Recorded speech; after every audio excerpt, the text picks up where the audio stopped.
menyalurkan atau menyampaikan kepada orang yang akan meninggal itu bagaimana cara mengucapkan kalimat tauhid atau kalimat la ilaha illallah itu menjelang kematian. Nah, cukup sampai di situ saja. Masuk kita kepada termen yang keduanya, yaitu yang wajib atau yang fardu kifayah itu yang mana? Pertama, memandikan.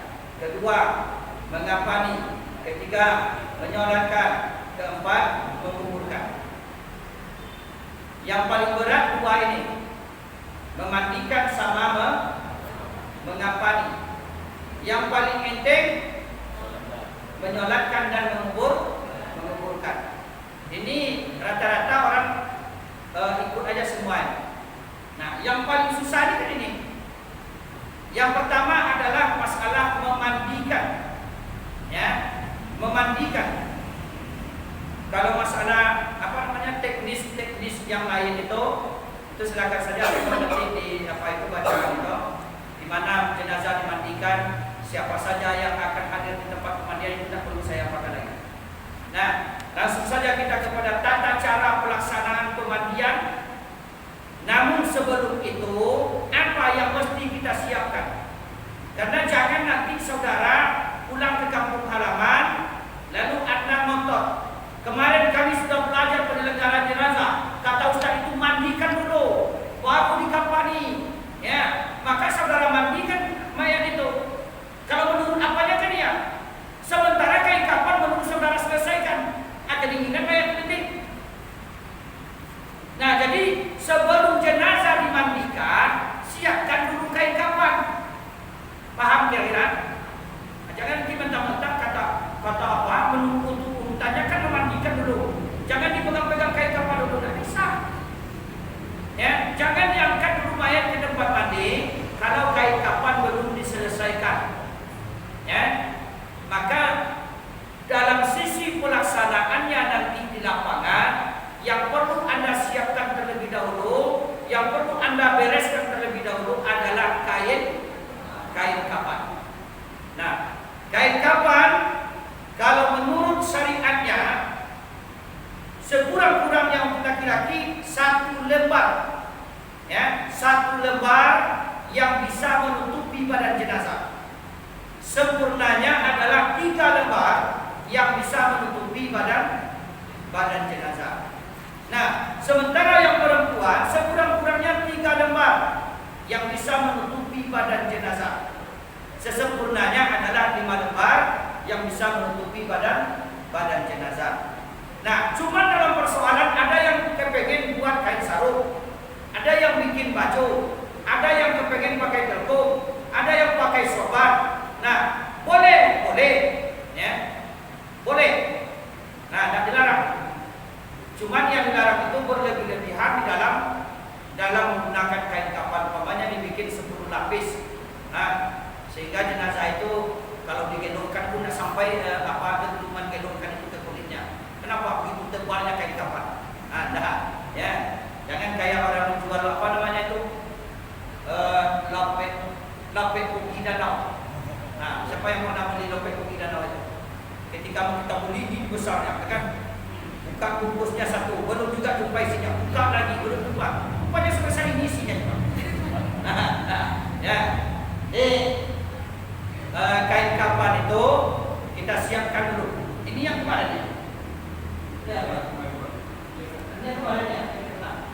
Ini kemarin sudah ada bapak-bapak kita ini yang memaafkan.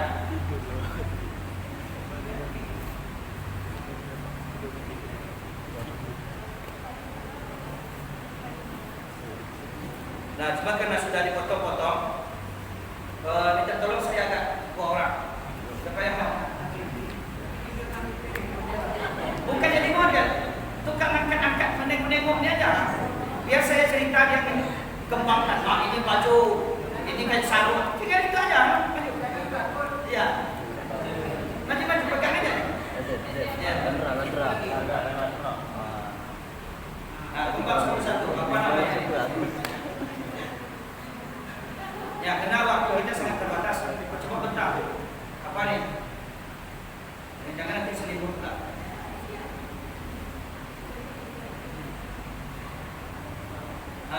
Coba bentar dulu. Satu. Turunkan dulu. Ini ada di atasnya. Sama kita. Ya. Sama nih. Taruh sini. Cari lagi yang sama, satu lembar lagi dan salah sini.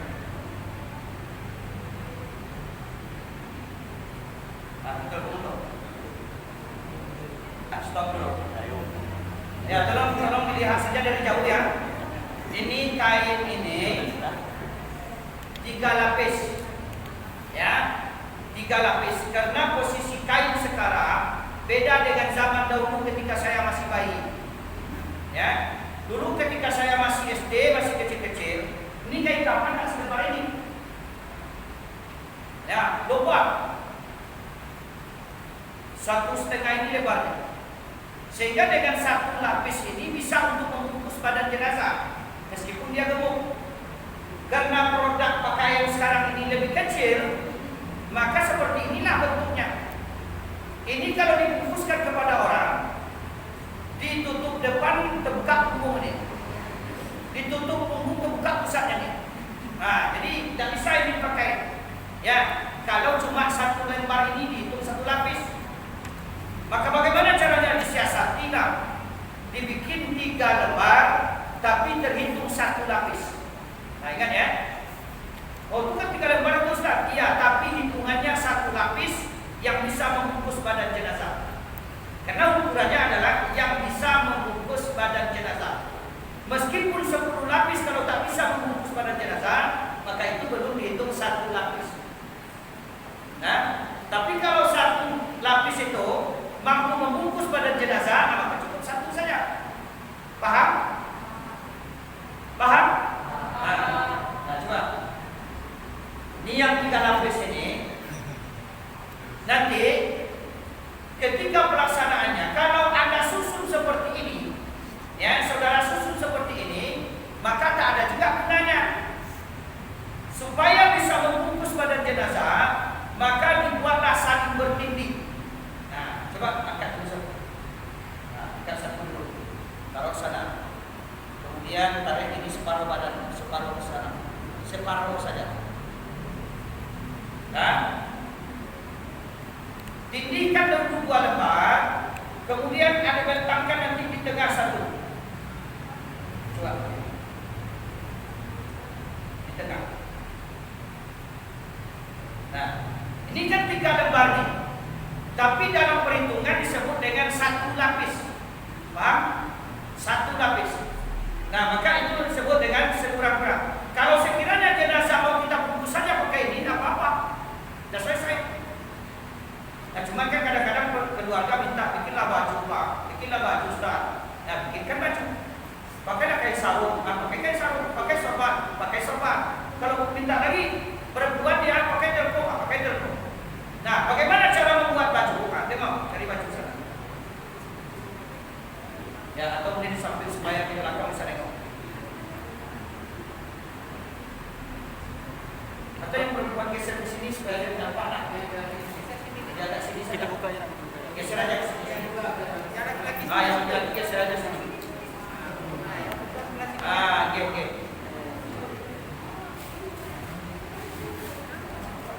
Dah nampak kan? Itu nampak kan? Nah, coba kita cari. Ini kan sudah cukup 1 lapis dengan 3 lembar kain itu dihitung 1 lapis. Nah, kata keluarga mesti pakai kain sarung. Kita tengok kain sarungnya ada tak? Coba cek. Nah, itu sorbannya.